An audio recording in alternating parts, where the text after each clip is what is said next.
The clock has ticked over to a nice Thursday night, so you know what time it is, ladies and gentlemen. Welcome back to another round of iRacing GT3 Thursdays here on America's Racing League. My name is Jack Mays. I'll be pulling double duty for you tonight, so hopefully you don't get too annoyed by my voice all that quickly. Tonight we are at an absolute favorite of mine, Road America, a circuit that needs very little introduction, incredibly famous around the world for its ability to deliver absolutely legendary racing in all kinds of legendary race cars. Tonight is a bit unique for GT3 drivers, as you maybe have probably already noticed. Hey, that looks like a little bit of spray being kicked up by these race cars. Yes, indeed.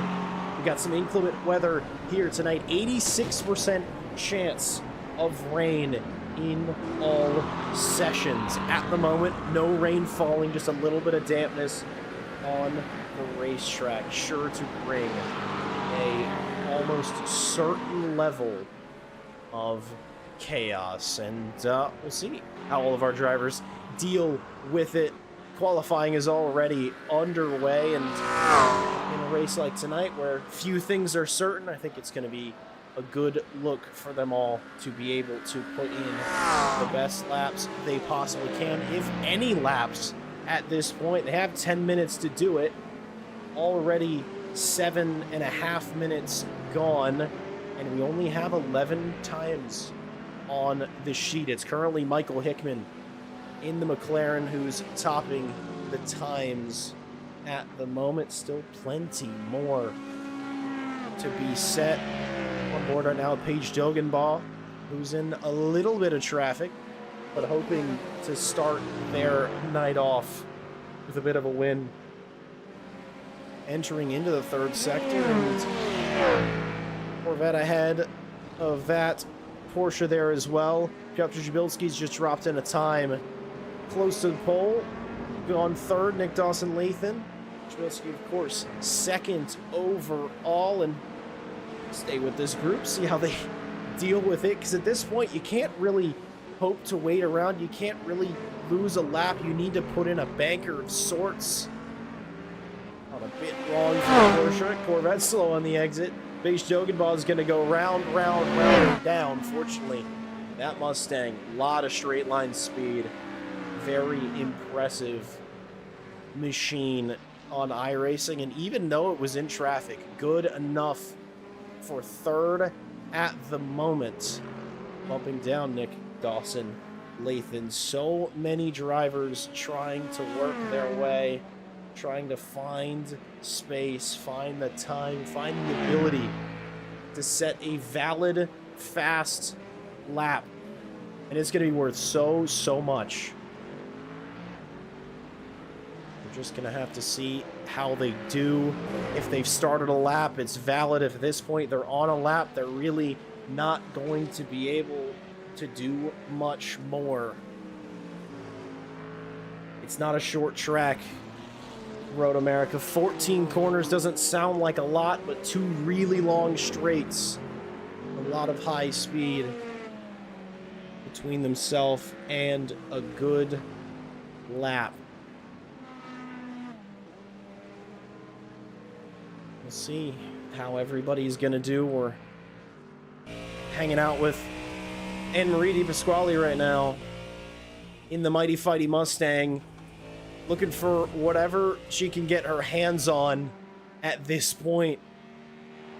These are going to be the final laps everybody's going to have to put in. Times are coming in thick and fast. James O'Brien is currently on provisional pole position.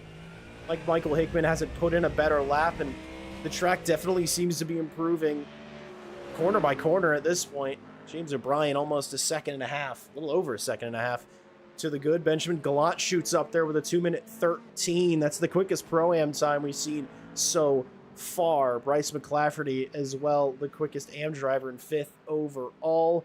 And Marie's going to come across the line, and it's going to have to be decent. It's going to have to be something for Anne-Marie, and it is up to 6th. So a good banker, worth a bit. A couple drivers like David Wiggins here electing, no, we're not going to take an extra lap. We're not going to hope to be on one more. James O'Brien on provisional pole, not moving around most of the grid at this point. Not on track. Daniel Kent, though, a huge wiggle into turn number 5 and, into turn number 8. Entering the slightly less famous than the most famous carousel in motorsport. No, we're not at the Nürburgring Nordschleife. We are in Wisconsin. We're thinking about cheese. We're thinking about tortillas as he goes under the Mission Bridge and into the kink. Such a high commitment circuit. Such a great place for racing. Such a great circuit for overtaking as well.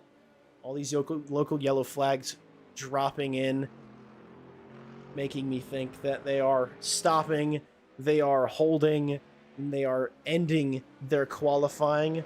Javi Sanabria, latest to jump into the top 3. Robert Moolman doing it as well. It seems that if you stayed out late, if you waited as long as you could for your qualifying lap, you could put in an absolute blinder. I'm anticipating a flurry of lap times in the final few moments that will determine our starting order. Daniel Kent comes across the line, and it's going to be improvement up to second. Tetsuo Hideyoshi wishing everybody luck. They're going to need it, I anticipate. But I'll give it a bit longer. I won't make any early calls because the pace at which these late laps have had might mean a few things. For the most part, though, all pro drivers have put in a lap, finding them someplace within the top 14. Paul O'Malley being all the way down in 14th is definitely a little bit of a surprise. Current championship leader, quick as hell human being, is going to have a lot of work cut out. But I do think, for the most part, nobody else is on a valid lap that I can see. So I would anticipate somebody else is around doing something, though I can't seem to find them. Of course, I said Road America needs no introduction, though I will give it one. It's been open since 1955, a little over 4 miles long, and an absolute fantastic circuit. It's going to bring some absolutely fantastic racing.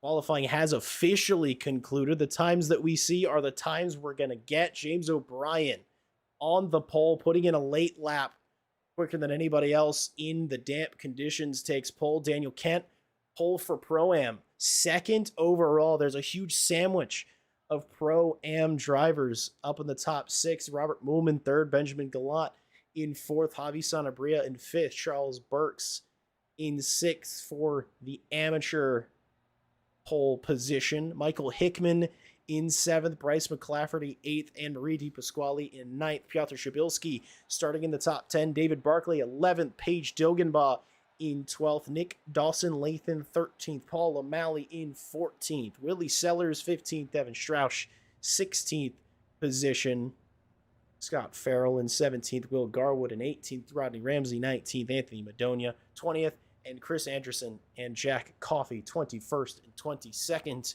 with the rest either choosing not to set a qualifying lap or not being able to.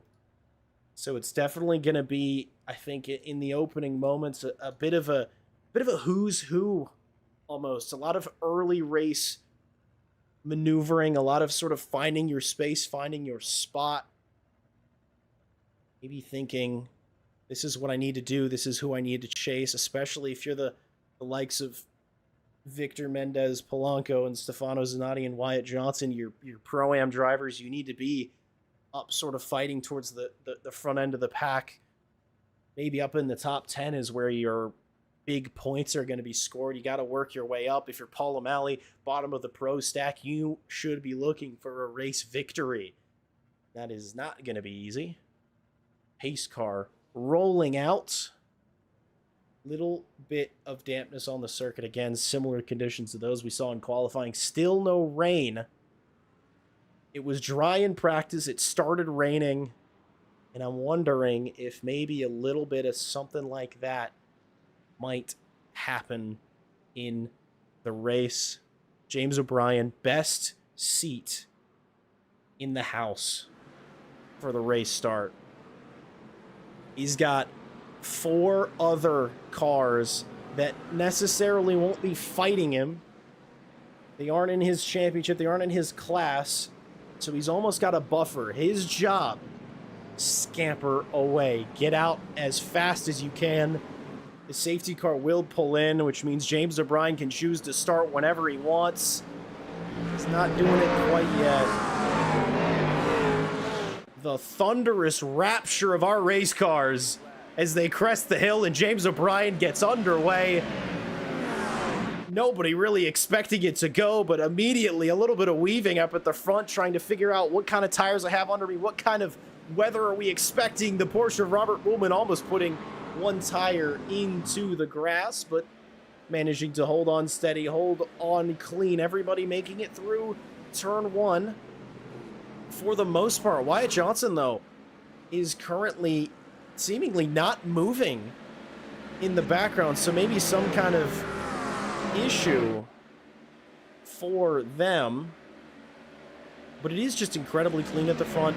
We've come to expect this from this field. Everybody just takes their time, works their way into the circuit, and works their way into this race. And it's absolute perfection from the pole sitter. But a whole host of action happening further behind in the midfield. Michael Hickman's already trying to make their way up a couple of positions off the start. Charles Burks has jumped a few as well. Coming into the braking zone for turn number 5. It's a tricky corner, downhill braking, a little bit of water, but it seems to be corner by corner. They're trying to figure out where they are. Hickman, though, right place, right time, a couple of positions there. Hoping to move up towards the top step. He's in the top 4 now. He's going to have to do what he can further back. The dueling pair of Mustangs, Paige Dilgenbaugh and Anne-Marie Di Pasquale, doing the best they can to move forward, and everybody's just feeling their way through the circuit. I mean, you see water droplets on the rain, wipers are going. That's mainly just from the spray coming off the other cars. A little bit of a move here for Paige Dilgenbaugh into turn 13. Hill Mitchell bend just before the main straight. Good time to do it, good place. You can really open it up. Just ahead you can see Daniel Kent, Paul O'Malley 2 wide. The pro drivers not wasting any time. Fairly non-surprising. They know that their fight is at the front, and that's right where they want to be. Daniel Kent, though, on the outside. From the inside, swings Paul O'Malley through on the brakes. Pretty trivial move there. Not one that's going to be fought too hard at this stage. And you can see he's diving again on the Porsche of Robert Ullman. He's thinking about it. I think he just about was able to keep it on the straight and narrow. I'm so impressed.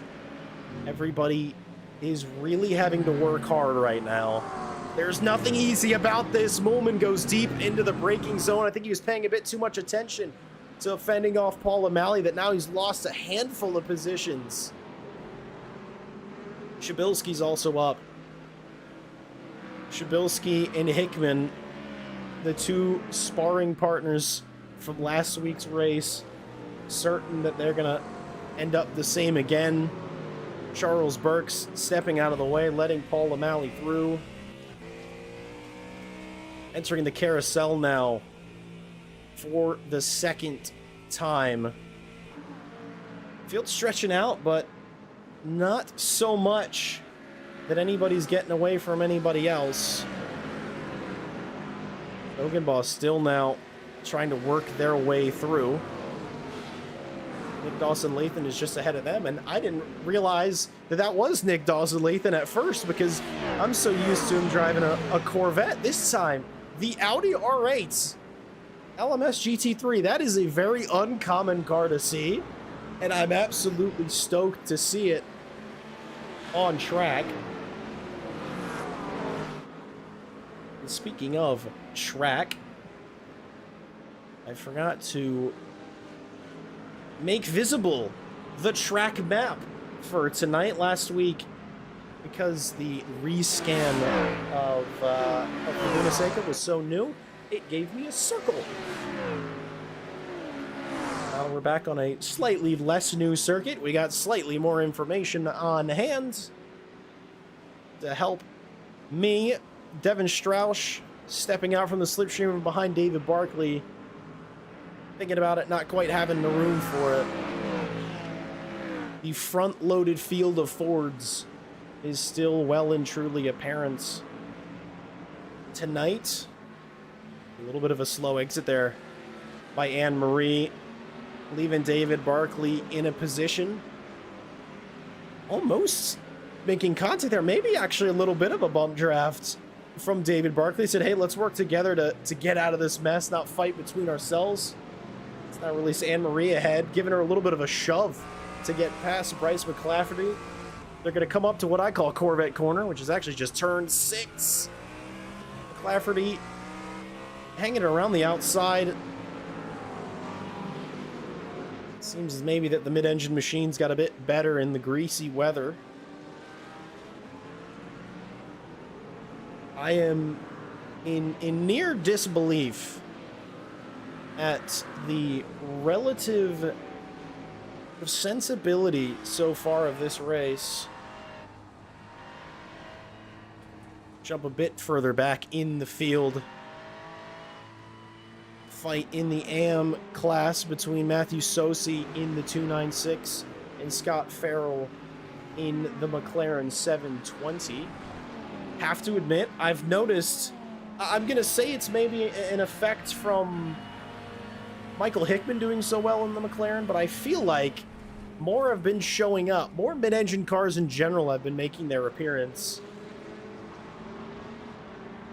Rodney Ramsey getting up ahead of Farrell in the McLaren. It seems like that car going a bit slowly, giving up positions a bit hand over fist here. I'm curious if Scott Farrell's got some sort of damage, maybe going to come into pit lane, or possibly just backing up into the field saying, not entirely comfortable with the car I have underneath me. Let me wait a second, come back, and then fight on once I'm a little bit more comfortable. Paul O'Malley seeming very comfortable in the mixed greasiness. Up to 4th now, so it is immediately top 4 pro drivers like we have been used to seeing. Mixed qualifying, creating action, and, well, ultimately giving us what we want to see, which is some fantastic wheel-to-wheel at a fantastic circuit. Are we going to see Dogenbach going for the inside up turn 6, and round goes the Audi mid-engine car, getting just a little bit settled coming up off the hill. Fortunately not creating any accidents. Going to need to be really careful coming back onto the circuit. Does. Waits the appropriate amount of time, finds the gap, takes it. Well held by Lathan to not create a bigger bit of chaos. But great work by Dogenbach to create that opportunity, find the nose in, put your opponent off, and ultimately put them off the racing surface. Right now, Bryce McClafferty is, well, if this were Formula 1, we'd call it a DRS train, because he's leading 4 cars that are admittedly a faster class, trying to work their way through, and it's sort of causing a lot of shuffling behind. And Marie now having to give up the space to Devin Strauss and hoping to get that one right back again. But it's all starting to get into a clearer picture here tonight now, once everybody's completed their sighting laps. Admittedly, that is what this race start has been. It has been everybody sighting the circuit. They can really start to hone in, figure out what they can do, what they can't do, where they can push, where they perhaps can't. Work on a little bit of strategy. Because at this point, rain might be coming. They don't know. Well, they probably have a better picture than I do, admittedly. They have weather radar widgets. I do not. And if I do, no clue how they work. So we're going in this one completely blind and thinking, hey, is this going to be a normal damp to dry? Is there going to be some late rain? What do I need to do to put myself in the best position? Because at this point, the circuit's gone from slightly dry to mostly dry. So in a couple more laps, we'll be to a dry track. The question is, doesn't look very rubbered in. It's probably a bit green. There's still conditions to get used to. All this time that O'Brien's been in the lead, Michael Hickman has been clawing the lap time back. He's already well all over the back of the AMG. It was 4/10 a couple of corners ago. Now it's down to less than that. A little bit wide out of the final corner. Does James O'Brien. But you can see in the tow, the McLaren really seems to have the straight line that perhaps the AMG does not. The question being as well, who set their car up for what? Because ultimately, if you're expecting a wet race, you are going to set your car up for a wet race. If you're maybe taking the gamble, think, oh, I'm going to set this into a little bit of a slipperier setup, more straight line speed, as Road America often favors, you could be vulnerable when the rain starts to come. And I think that that's what Michael Hickman has done. He's gone for a bit more of a straight line setup.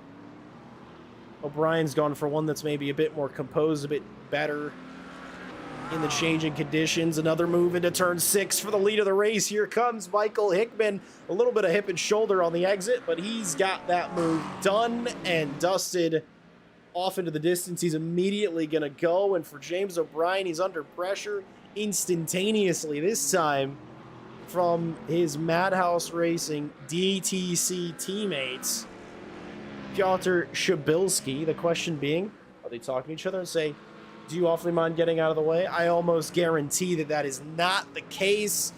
On the wider line, though, through the carousel, the AMG losing a bit of pace, and into the kink. They're going to almost be too wide. That was super brave. O'Brien diving out of that one. So he may have put it on pole, but he's now finding himself in the first 13 down in third. Admittedly, Hickman, Shabilski, O'Malley are absolute opponents.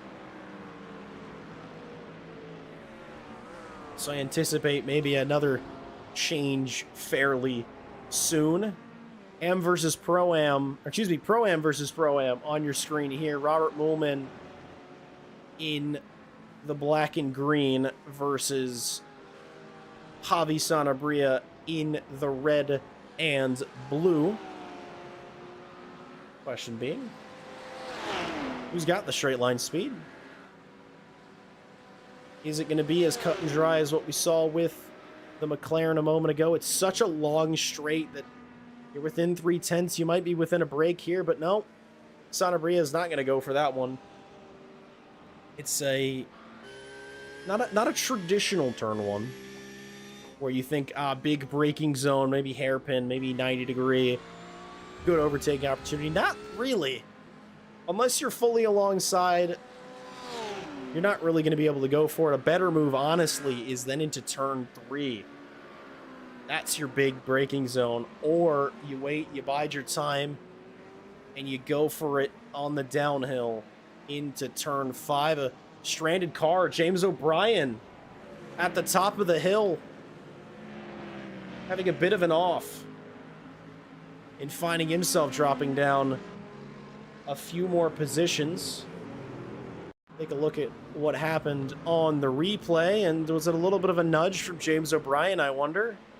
Comes up the hill, and oh, it's a little bit of a nudge.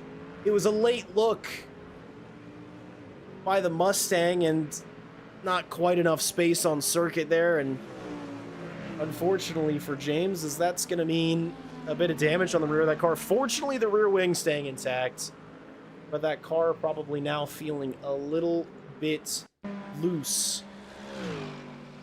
So we'll have to see whether that means that an alternate pit stop, maybe an undercut and a fast repair for O'Brien. I did say that O'Malley was probably going to snatch third soon. I wasn't anticipating, nor was I hoping it would be in a manner like that. Now it is McLaren, Mustang, Mustang, Mustang. Your top five. Benjamin Gallant attempting to fend off Paige Dogenbaugh. Maybe a little bit of a look here. A bit deep into one. Dogenbaugh into three is, I think, going to have this move sewn pretty well shut, though. Back straight, an opportunity for the purple Mustang in the slipstream. We'll see what it looks like, because that is some closing speed. Will Gallant go for it? Maybe, maybe. Dogenbaugh, though, just putting their car right up down the middle of the racetrack and saying, hey, if you're going to have to go, I'm not going to leave you a whole lot of room. Fair play. Real Smooth Brain asking in chat, is that not a penalty? I am not a steward, though if I were to pretend I was, I would say that is almost certainly going to be some form of penalty. Probably maybe a post-race time penalty, maybe it's 5 or so seconds. Not a big piece of contact, but a fairly costly one. And from what I saw, that's maybe how that looked, but I can't say for sure. Though we can almost say for certain it was an accidental move. It wasn't anything that, no driver on this grid surely would immediately be like, you know what, I'm gonna bash this car out of my way. That's not really how people think. Not how I would like to think they think as well. Things are sort of starting to proceed about as I expected in terms of field beginning to spread out. The pro drivers filtering their way up.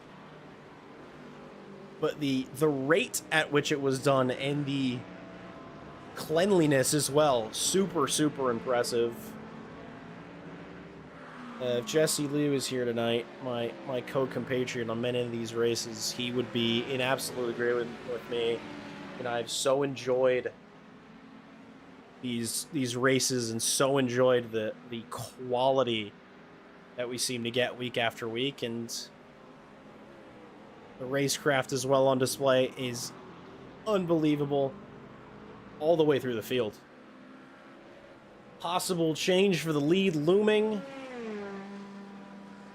and possible change for 8th place looming as well. I'm starting to think that the damage caused to the back of James O'Brien's AMG is it's maybe starting to drag a little bit. It's really not have the speed that it used to in a straight line. I mean, we saw earlier that it was pretty much a sitting duck against the McLaren, but I think just coming down the straight, coming out of every corner, he's really starting to lose speed. So I think James really needs to start stemming the bleeding, maybe come in as early as he possibly can. We're up from 55% from last season to 75% maximum fuel. So circuit depending, that could be 40 odd minutes of fuel. So maybe we'll see that first hit come in. A few drivers already have done I would imagine more for damage mitigation than anything else. All throughout the field. Plenty of battles going on. This time, Willie Sellers trying to keep Jack Coffey behind. We talked about it a lot last week. The nature of everybody's in the same class, but there are 3 distinct championships they're fighting for. There is an overall points championship as well, if that were to pretty much be for bragging rights, I believe. But there's an overall points championship to think about, but the main one you're fighting for is your class. And talking about the mindset that comes into, hey, where do I fight? Where do I maybe give up an inch? Where do I maybe have some sort of, you know, where do I give in a little bit? Where do I know, hey, this is a pro driver behind me, maybe I should let him through because I don't have a lot of need to do it? The vast majority just sort of seem they're going to race the car they have, and they're going to absolutely go for it. James O'Brien now, every single time he's down a straight, falling like a stone, which is absolutely unfortunate. We just see as well another moment from Nick Dawson-Lathan, and of course we saw him have a little bit of a slip and slide a few laps ago.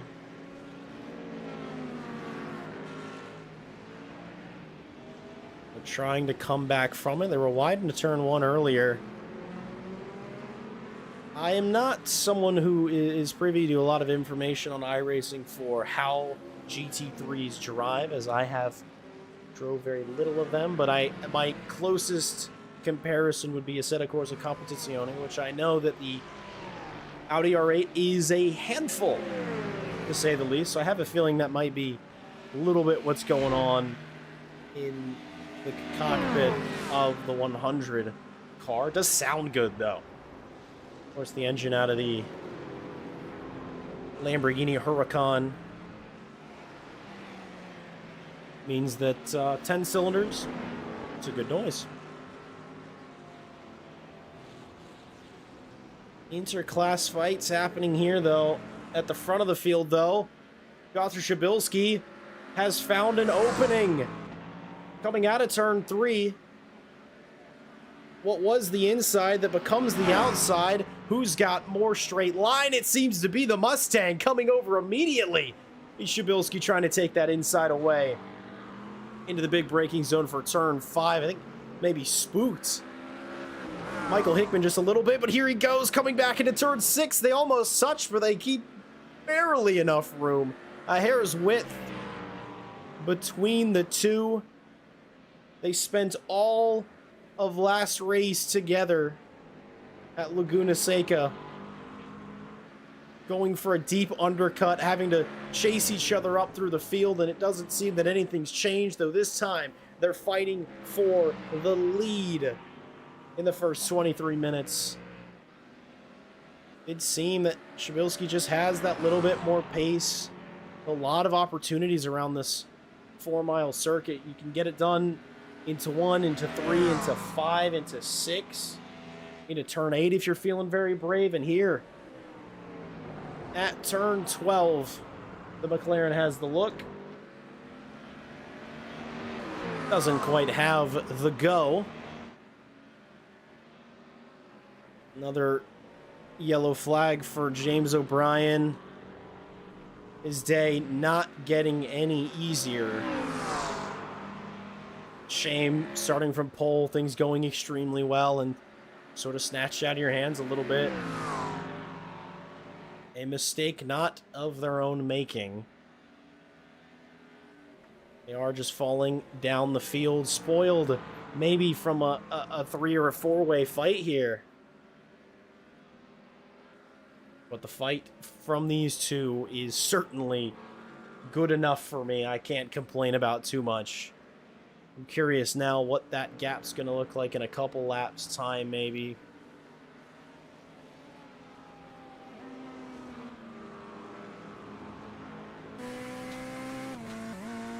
Question is, Does Shabilsky have the run to keep it up and going? What's it going to look like from these three on our screen? Charles Burks leads Robert Moolman. Excuse me, leads Javi Sanabria, leads Bryce McClafferty 3 wide. Down the back straight, a little bit of yo-yoing between, a little bit of hip to hip, a little bit of door to door. Here comes Bryce McClafferty, though, trying around the outside of Burks. He made his way through onto Javi Sanabria down the straight into turn 6. Can he hang it round? He can. Superb moves from Bryce McClafferty, and now Javi Sanabria wanting a piece of that. The big Ford Mustang, the Red Bull Esports Mustang of Anne-Marie, also wanting to get involved. But Burks, though, one mistake, one misplacement of the car is meaning a fight worth fighting. Round in the carousel on the outside manages to make it stick. Coming into the kink, though, this is where straight line speed might make all the difference. This is where the BMW and the Mustang might have the edge. And as they're doing that, side by side up at the front again, Hickman versus Shabilsky, that McLaren just seems to really be a rocket ship in a straight line. I thought earlier on that it was due to the AMG's lack of straight line speed, but I have a sneaking suspicion that that McLaren might be a bit of a rocket ship. As Charles Burks has had an incident, is now getting a tow back to pit lane. We'll have a look at that in just a moment. Because, ladies and gentlemen, get your popcorn out. If you haven't already, get a nice beverage.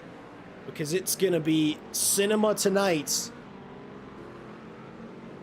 Inside, does the McLaren have for turn 6? You think he's going to hold on to it, but still around the outside. Shabilsky's going to try to do it. He's back inside for this next corner. He says, my Mustang is here. I want all the room. They're 2 wide still now through 4 different corners. Into turn 6. Finally, the McLaren is able to get firmly out ahead. This is all incredible news for Paul O'Malley. He was about 2.5 seconds behind these two a few moments ago, a few laps ago, and now because of their squabbling, their trading places, he's being pulled into this fight. Now, I just want to take a look and see what happened to Charles Burks. He was dogfighting in his Corvette, and I just want to see if maybe it was a self-inflicted wound. Was it a little bit of... Oh, it wasn't. It was up onto the curb in turn 13. He just comes round, and I'm curious why he then towed back to the garage. I think it was in order he ended up DNFing just a little bit. Shabilsky, speaking of going down pit lane, Piotr Shabilsky has taken a bite and gone down now. He's thinking, I am losing time at the front fighting Hickman. I'm going to undercut heavily. He did it last week. And see what he can do from hopefully clear air. It works probably a bit better tonight than it did last week. Laguna Seca, much shorter circuit than this one. So a lot greater spread between and a lot more room to sort of make your way up and throughout the field. So we'll see where Shabilsky ends up coming out. He's down into 17th now, maybe even dropping a spot further. And it's going to be a while, I think, till the vast majority ends up going down pit lane. I'm curious to see if the two at the front are going to respond. Hickman thinking, well, Shabilsky had more pace than me, potentially. Do I need to pit in as well? Do I need to get there, keep track position? It's a difficult thing to do from the front, to make a call like that. Generally, the rule of thumb is I ought to go as long and as hard as I possibly can. So we'll see what happens here with Paul O'Malley. Maybe if Hickman gets done in by this Mustang, he might say, that undercut's starting to look good. Of course, I wouldn't be surprised to start seeing more. We are half distance, I did just mention. It tends to be, you fuel up for half a race, you have equal sort of weight in the car, equally fast machinery is sort of the idea. Hickman did not go in this time. He finds himself this lap defending from Paul O'Malley. A little bit of a hip check coming out of one. It's tricky to go too wide through there, and from the inside, Michael Hickman sort of gets to pick his line. A couple more retirements are happening now. James O'Brien just retired, and Matthew Sosi as well, towing into a possible retirement as well. I will take a look at what happened to O'Brien, as he was going around wounded, I'll admit, but just trying to carry the car through. I believe that Matthew Sosi's the Ferrari behind, and he goes through the kink and he manages to tag the Ferrari. So that's what happened there. The rear of the car steps out into the wall, and Matthew Sosi, a complete passenger to that incident. That is a huge shame. Race leader, pole sitter, now early race retirement, mid-race retirement from James O'Brien.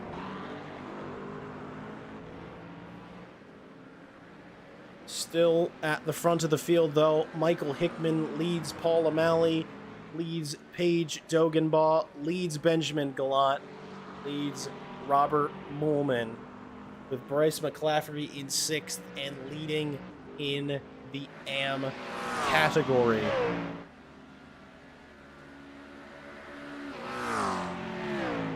McLaren, Ford, McLaren, your 3 leaders in class. The pit stops are beginning to happen. Few drivers coming in early. Lap 13, lap 12 seeming to be the earliest of them. I do anticipate, though, that several of the cars that came in the single-digit laps might be able to make it on fuel anyways. Here on your screen, Devin Strauss versus Stefano Zanatti. We haven't actually talked about Zanatti a whole lot. He did start from well back in the grid. He's been slowly carving his way up through the field. And Strauss this time is next on the menu.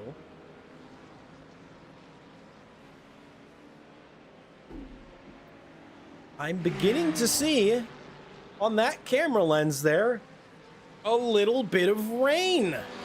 There it is again. I think we're starting to see a bit of raindrops here. I don't see any rain percentage at the top of the screen. Headlights just came on, which indicates that maybe rain's starting to come down. There it is, rain percentage there on your screen. So it's raining in certain parts where it is not. So the rain has started to come down, which means anybody who stopped before this point is going to be at a serious disadvantage. They're going to have to come in for fuel, or excuse me, they're going to have to come in for tires almost certainly, unless it is just a passing shower. So the undercut for Piotr Shabilski in serious jeopardy. It is seeming like a bit of a drizzle. Bryce McClafferty jumps up into the top 5. Among the changing conditions, we'll have to see what that's going to mean for a lot of these drivers. Anybody who their car's starting to run on fumes, you have to think, do I gamble on a set of wet tires? Which generally you don't want to unless it is actually wet, because what will happen is you go out, you're going to be A, incredibly slow, and B, those tires are going to get incredibly hot. Oh, it's looking like it's wet enough in the first sector, though. See all the spray coming up. Drivers having to tiptoe just a little bit. It seems like it is quite wet. A lot of rain hitting the windscreen. We might be starting to see a couple of mistakes here and there. There is absolutely nothing easy about what all these drivers are going through right now. They are having to learn this racetrack for the second time tonight, basically. Not counting qualifying. It would be about the second time. They learned it in the opening few laps. The circuit dried out. Now here they go all over again. The circuit is immediately starting to get damp, and immediately you're going to say mistakes are going to start coming. Paul O'Malley just had an error coming out of the carousel. This is where everybody's going to have to maybe slow down and really start to think, I need to be in this lap, I think is what the entire field is thinking. So many drivers already coming down. I highly expect our leader, Anne-Marie De Pasquale, just in the back shot. Same incident, I think, as Paul O'Malley. She's looped it just a bit, trying to get the car back up and running again. Manages to do it. Just in time to watch Michael Hickman peel down pit lane, as is everybody is going to do. Circuit is becoming very damp at this point. And those who undercut, I think that was Devin Strauch there in the Porsche. In the wall. It is so treacherous. I think I just heard a car strike the wall. I think it's Anne-Marie De Pasquale. It is the Mustang, I think, going straight on into the wall. We heard it before we saw it. Let's see on the brakes. I can imagine it's going to get a little squirrely. Oh, I think that what that was a bit of a lapse in concentration. Maybe trying to get the pit stop set up, trying to get all the numbers, or excuse me, trying to get all the buttons in the right location. I need wet tires, I need fuel, I need this, I need that, and a lapse in concentration, maybe barely hitting the brakes at all. Everybody in and on wet tires. Oh, it's right behind. David Wiggins goes rounds. I think he might still be on dry tires. Of course, that's showing lap 15 was his pit stop, so I don't think he's on tires, on wet tires, and he's now towing back to pit lane. A few more cars doing the same. You're going to ask me what the pit window was. It's when it rains. That is the pit window. That was something that, admittedly, I missed when Piotr Shabilski came in the first time. I talked about how it was a bit of a gamble, but less of one than last week. But, of course, I forgot about the looming possibility of rain. And now it's just the looming possibility of any form of disaster at this point. Job 1, keep it between the white lines. Job 2, keep doing job 1. Pace is not as important at this point. You don't necessarily need to hold position. You don't necessarily need to fight right now. The importance is keep it on track. Keep it together. You can see drivers, Blaise McLafferty right now, struggling so much. You're feathering the throttle, keeping it in a lower gear, just trying to hang it through.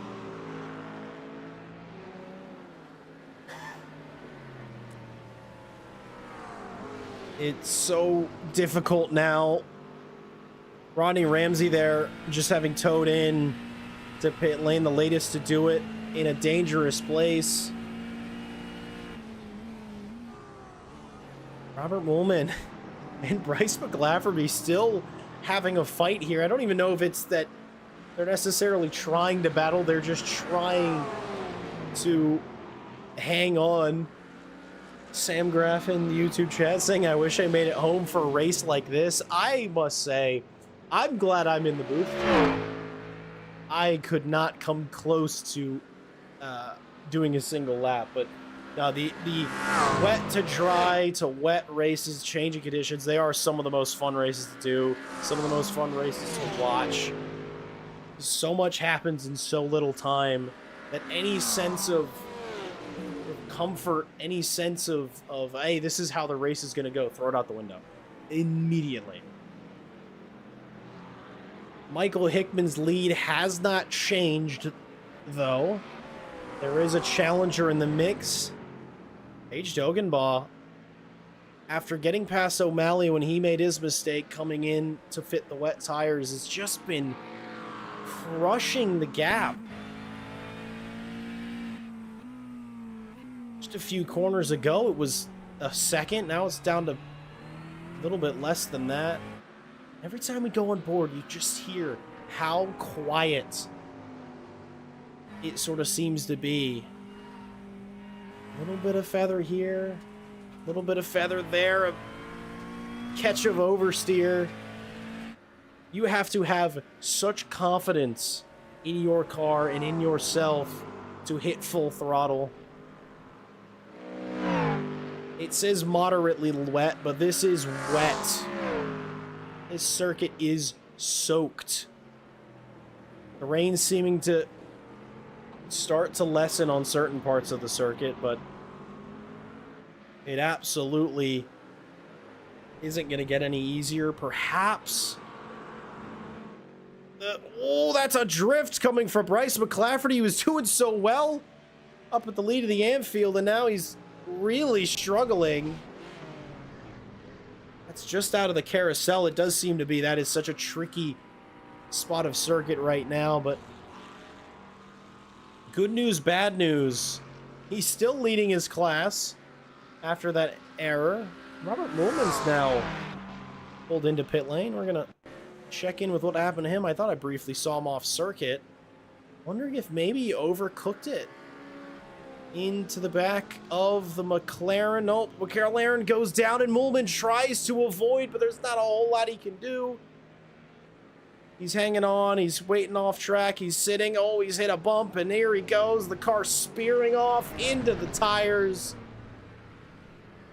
And subsequently into pit lane. Fun fact. Wet tires may be grooved, but they are not designed for off-road. Other fun fact, race cars are not designed to be a airborne vehicle. Corey is informing me, my new weather personnel, Corey C225, is saying they're in a gap in the storm right now, and it's about to start raining heavier. So, Corey, thank you. Because I was about to say, oh, maybe they've weathered the storm. They've weathered the initial storm, is what it sounds like. Because it's about to get a whole heck of a lot worse. Oh, off circuit, out of carousel, a moment for Hickman. Paige Dogenbaugh is able to take advantage, though, and drive on through to the lead of this race. A huge turn of events, especially because now for Hickman, they're going to have to sit and drive in the spray. Usually you'd think, slipstream, that's good, right? Well, kind of if your visibility is such, but I suppose the spray is not as blinding, but it can certainly be disorienting. Hickman's going to want that back for sure. all about traction now. It's all about speed. We know the McLaren is so quick in a straight line. It's just going to be a straight drag race down to turn 1. Hickman's ahead, but he's on the outside. And he's going to have to make it stick, and I think he just about does. From the outside, back into the lead of the race. Her lead was fleeting for Paige Dogenbaugh, but I will say another opportunity could be coming if her pace in the wet is anything to go off of, considering the rain is right back on top of them again. It could all change. The main straight, turn 1, seeming like it's a little bit drier, but we're back to that moderately wet condition as slightly loses it. Does Hickman into turn 6, and Dogenbaugh has to lay on the brakes, park up just a little bit to not cause a big accident. All through the field, though, cars are off the track. That's Jack Coffey. There's not a rear wing, or in fact rear bumper on the back of that Corvette. And they're going to pull over and possibly tow to pit lane. Man with the toughest job of the bunch, I would argue, is Piotr Shabilski. Made a strategy call. It didn't end up working out, and now instead of undercutting all these drivers, he's just had to claw his way through in the wet. But I think a bit of a mistake there for Dogenbaugh. The gap was less than 5 seconds, I assure you. Take a quick peek. I just saw another Corvette go around, possibly Rodney Ramsey again through the carousel. Everything's looking fine. We're fine. Everything's fine. We're not fine. We're not fine. Everything's got a bit pear-shaped, but gravel saving from a trip to the wall, but that is going to be a heck of a time loss, and she worked so hard to get it, and she's going to have to do it all again because it's now 6 seconds that have opened up. Simply known best case scenario for Michael Hickman. Stefano Zanatti, though.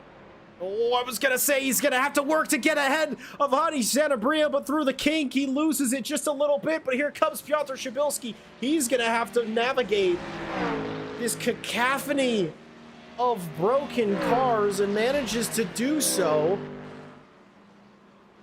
Zanatti, another moment where a driver is simply a passenger in that incident. There is only so much you can do on a narrow bit of circuit, on the one of the fastest pieces of circuit as well, where suddenly Sanabria's round can only hope to react. And now from the back of the grid, it might mean a bit further back for Stefano as well. Limping it back to pit lane. Back on the straight and narrow. Hopefully a fast repair, a quick drop, and maybe only a single position loss. But it's just beginning. It is just beginning. We have 12 minutes remaining. I was sort of hoping for a little bit of everything tonight. I think we've gotten a little bit of everything in absolute spades. Got some sort of back-to-front racing, a mixed qualifying into a mixed race start, damp to dry, then back to downpour, then a little let up, then a little bit more racing in the rain, racing in the dry. Slight incidents, door-to-door contact, big crashes. We've had just about everything in a little under an hour. The best news in the world is we still have another few laps to go. I don't think the rain's going to let up, and even if it does, I don't think there's enough laps. There's enough time for things to dry out. Briefly, I saw a yellow flag for Nick Dawson-Lathan. I think it was just brief. Coming out of turn 1. This is just about the trickiest bit of racing that you could ask a driver to do. It just comes down to what can you do with the car you are given? What can you do? These conditions have just about brought these cars down to a little bit more than a crawl.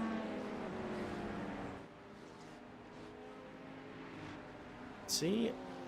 This is Stefano Zanatti leading a group of about 5 cars behind,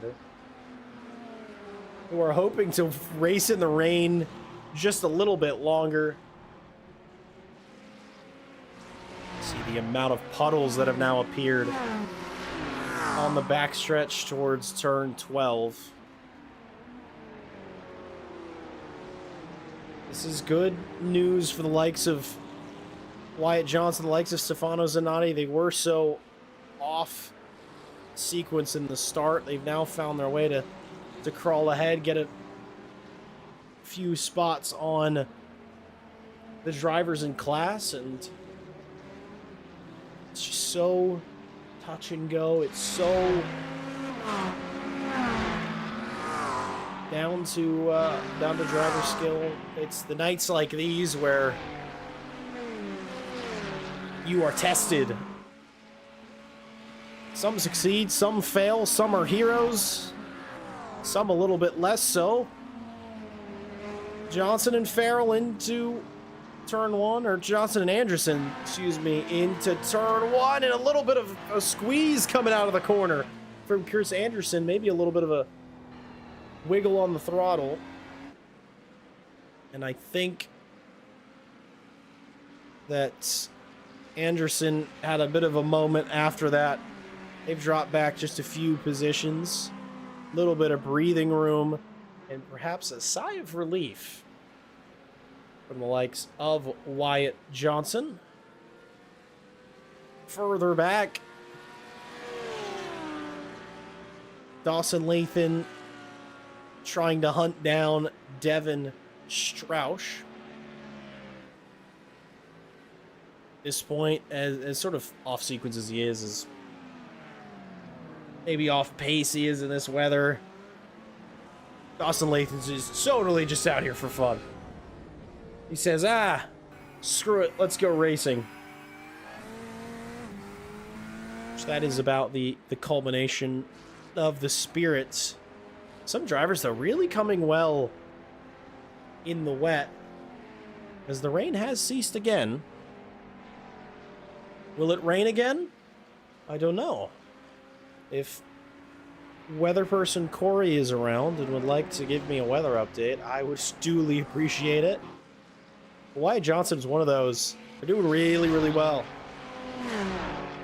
Made up one place a moment ago. They're thinking about making another on Cody May. These aren't positions for points in class, but these are positions for bragging rights, and also it's an opportunity to chase down Stefano Zanatti ahead.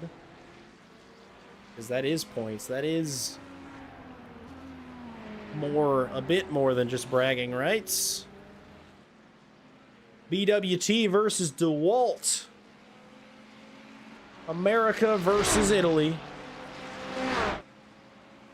See what the 296 can do. It's got the run. I think Cody May maybe not fighting this one too hard, knowing that, hey, this perhaps isn't, in these conditions, something I should really be working hard for. So up is into P11, the number 27 of Wyatt Johnson. Nick and Devin are too wide. And through goes Nick Dawson-Lathan. A little Wiggly on the exit is the Audi, but into the grass and starting to go round, manages to hang on to it.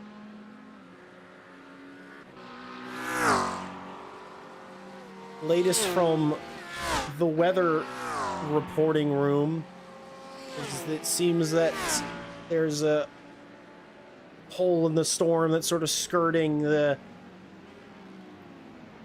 over the track, and it may rain. If it will, it might only be with a couple minutes to go, but it should be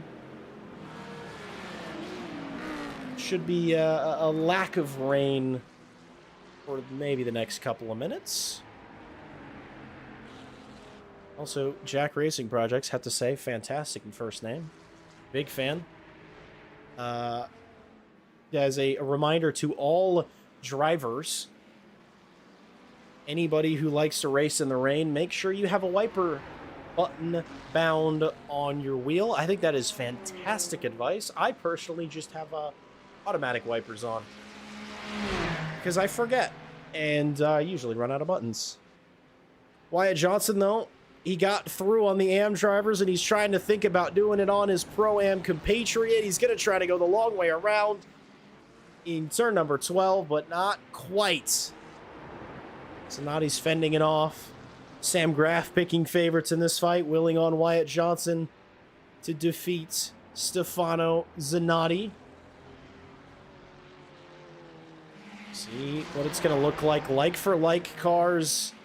Equal machinery, drivers separating, but coming out of the final corner, it seemed that Wyatt Johnson had a bit more to give, immediately taking the inside, forcing Zanotti the long way around on the brakes for turn one. A little bit of door-to-door. Johnson's going to have it, maybe for just a corner, immediately defensive from Wyatt Johnson, and here they go now. I think a pass-repass might be coming here. It is a long run from turn 3 to turn 5, and I think, though, Wyatt Johnson might just have wrapped this one up with a bow. Zanotti is eating his dust, and by dust, I mean spray.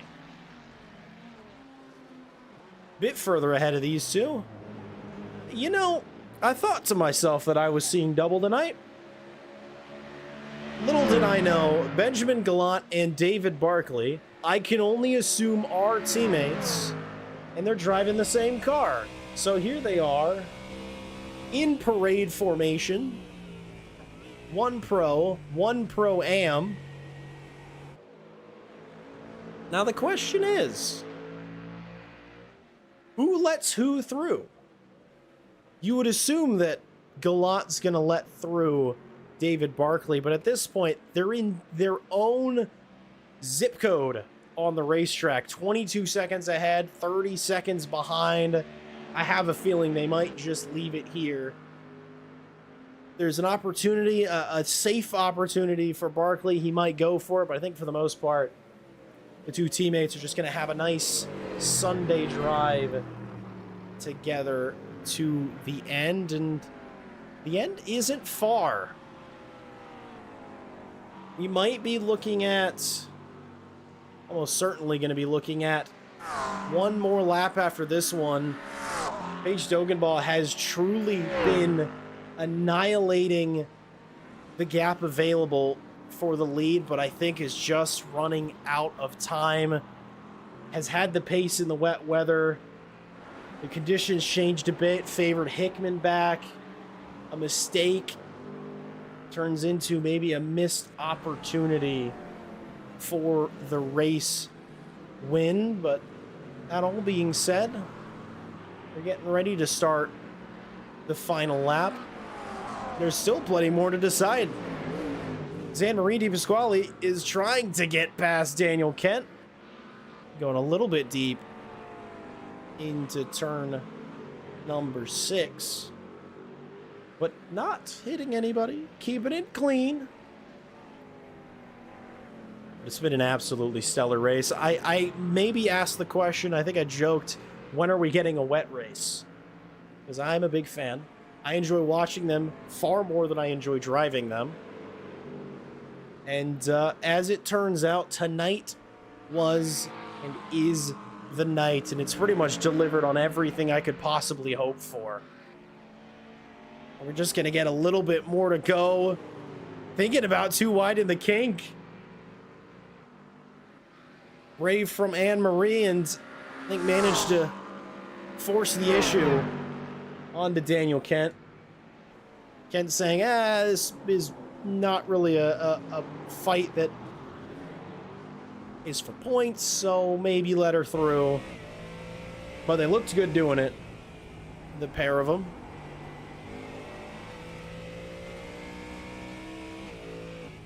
It's going to be a few more corners for Michael Hickman. Checking in on Barkley and Gallant. They are still riding formation. They're going for that photo. I don't blame them. By any means, I do not blame them. Hickman, though, the gap is closed up. It's opened. It's done everything. Paige Dogenbaugh has fought the good fight. It's possibly an incident ahead. Maybe Chris Anderson, I think, lost a little bit there. Dogenbaugh actually also a bit of a similar incident. But Hickman, from starting a bit outside the field, had to work his way up in the beginning of the race, overtook pole sitter James O'Brien, had to fend off 3 other quick drivers. The master of all conditions here at Road America, Michael Hickman, is going to take victory in incredible fashion. Unless, of course, there is another lap, and I might be a fool, because he sure is driving like there is another lap in this race. So, could I have called it too early? Wouldn't be the first time. I think there might be one more lap in this race. So I suppose I am the biggest fool of the bunch. Yeah, they're definitely still racing. By all means, they are still going. Could have sworn that clock hit 0 just before. Oh. A little bit of a blip on the timing screen there. It's briefly showing David Barkley leading this race as Anne-Marie goes for a little bit of a ride. Into turn number 12 and loses those positions she worked hard to retain. Now is one of those days where I feel like I'm going crazy. I could have sworn that the clock said 0 when Michael Hickman crossed the line. But perhaps, I don't know. I know one thing's for certain. Surely it's the last race. I've had this before where it has shown the white flag. Rick on the stand has waved the white flag. He's waved the checker when we're done, but all's well that ends well. Still, at the moment, the same as what I called it many moons ago. And it's good because it's more time for Hickman to soak it in. Somebody get this guy a towel. Because by all means, he deserves it. Everybody here tonight deserves it. Because anybody who managed to finish this race is absolutely worthy of some amount of praise. Hickman, though, to the victor goes the spoils. Officially this time. Immediately into the celebratory donuts. As Paige Dogenbaugh, 2 weeks in a row, is going to cross the line from pit lane. There's a possibility that No, I was right the first time. It was actually, I believe the race was completed, and everybody just decided to do a parade lap at the end. I've lost my mind tonight. We'll immediately go into thanking everybody for dealing with me this evening and sticking with me. We got there in the end. The race ended as it was called the first time. Everybody just decided to go one more for some reason and trick me into thinking that they were still racing.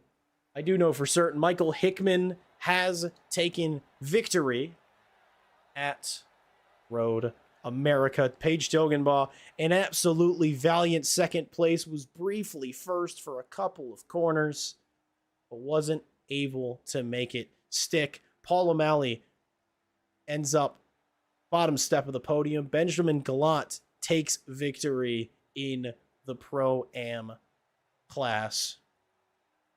Bryce McClafferty won, of course, in Am and finished 7th. David Barkley, 5th overall. Piotr Shabilski, what ended up being a bit of a gamble on strategy, not working in their favor, still recovers 6th. McClafferty, as I said, your victor in Am and your 7th place finisher. 2 victories for 2 McLarens. Daniel Kent finishes 8th. Anne-Marie DiPasquale finishes 9th. Wyatt Johnson 10th. Stefano Zanotti 11th. Nick Dawson-Lathan 12th. Cody May 13th. Evan Strauch in 14th. Scott Farrell 15th. Robert Moolman 16th. Chris Anderson 17th. Anthony Madonia 18th. Will Garwood in 19th. Matthew Sosi finishes in 20th position in the number 20 car. I feel like that's for some reason, in some possible way, a bit poetic. Javi Sanabria finishes 21st. Victor Mendez Polanco in 22nd. Willie Sellers in 23rd. And Jack Coffey 24th and final finisher, with Rodney Ramsey, David Wiggins, James O'Brien, and Charles Burks all retiring from their race. It was an absolutely special one this evening. And I got a special group of people in the booth with me, and we'll start off with the man of the hour, Michael Hickman. Congratulations on victory tonight. Some nights I say it looks easy. This tonight looked in no way easy at all.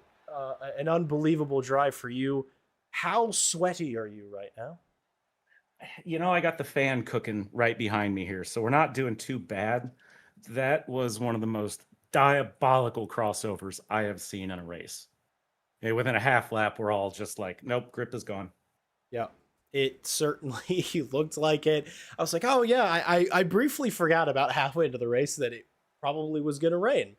And the drops started coming. We're racing, and it's like, well, it's just sunny. We did no dry practice at all throughout the week, save for maybe 1 or 2 laps for fun. And then to see it dry for the first half of the race was a little unexpected. Oh, it's unbelievable. I was saying that you guys had to learn the track basically 3 times. You had to learn it greasy, you had to learn it dry, and then you had to learn it wet. Yeah, traction control was working overtime. I believe it.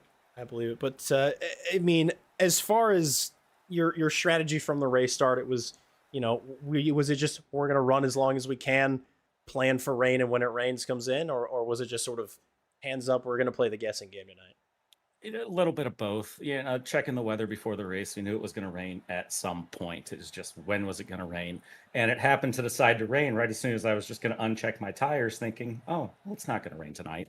So as soon as it just started being unsafe on the dry tires, was a point where it was like, okay, let's just go for the wets. I'm not worried about the fuel. Let's just go.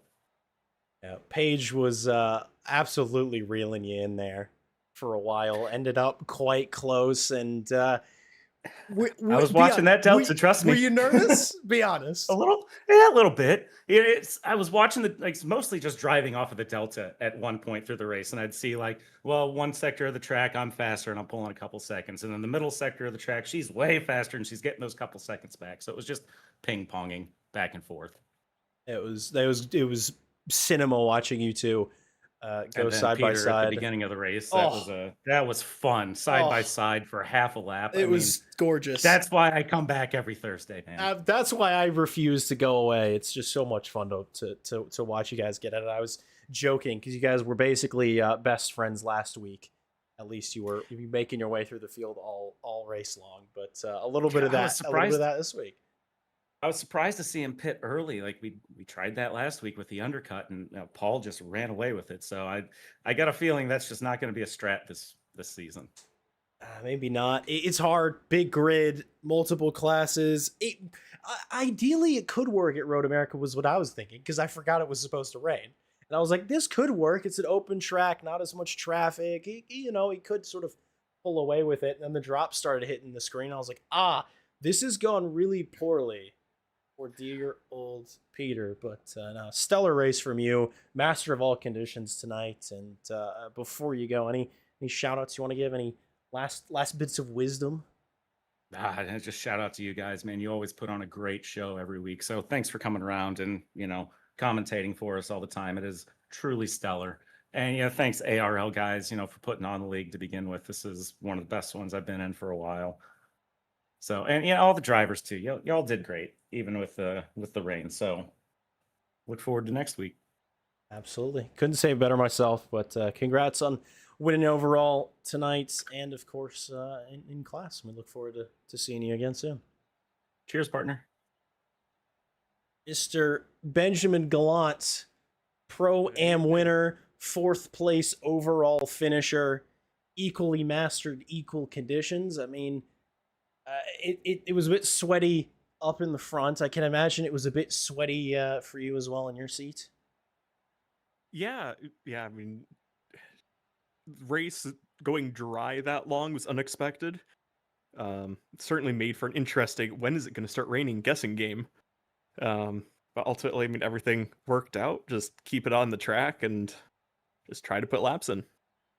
I mean, you definitely you had to work for it, and my initial question. So, what's your sort of mindset to sort of interclass battles? Like, say, you're fighting up at the front, you're sort of batting up with the pro drivers. Are you thinking, hey, I'm going to fight for this track position, or is there some amount of maybe I'll give a little bit here, give a little bit here? Generally for me, if it's a different class driver, and if I see they've been closing the gap of just in the relative, I'm generally going to let them by if they try something, or if they're close. It's not worth the fight. It's going to slow both of you down, and it just risks bad things happening to your cars.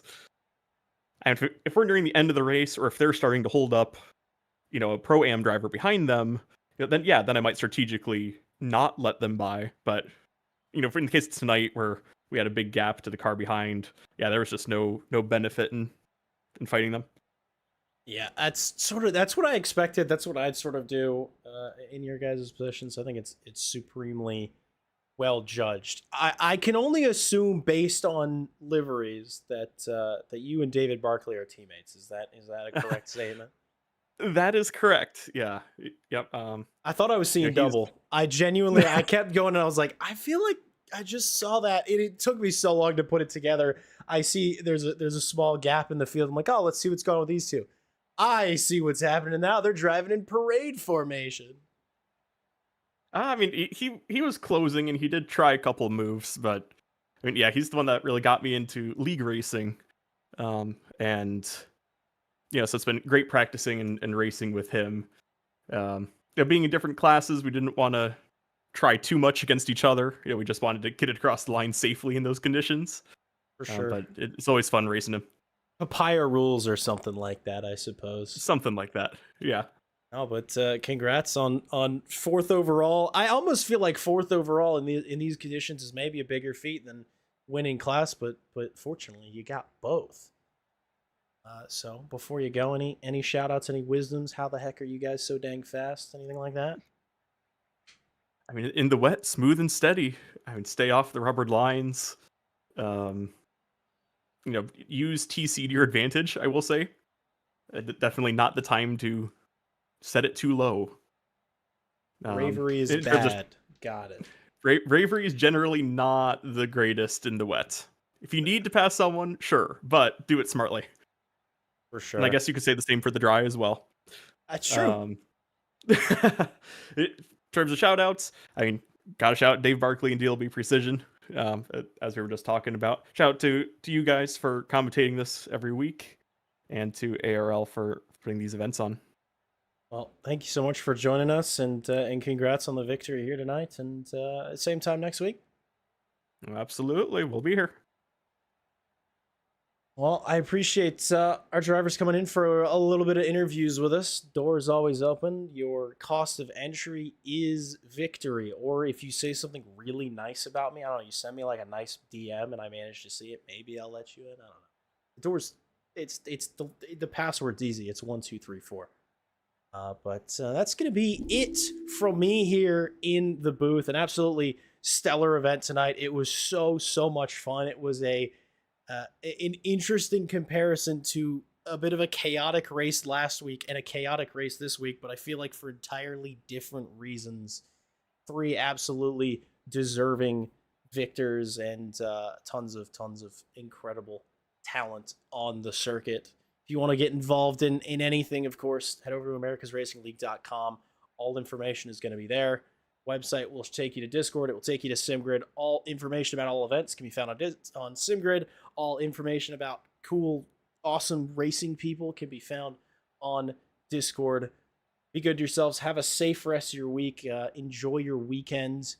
Drink lots of water. It's really hot. And just generally take care of yourselves. I hope you all have a wonderful, wonderful night.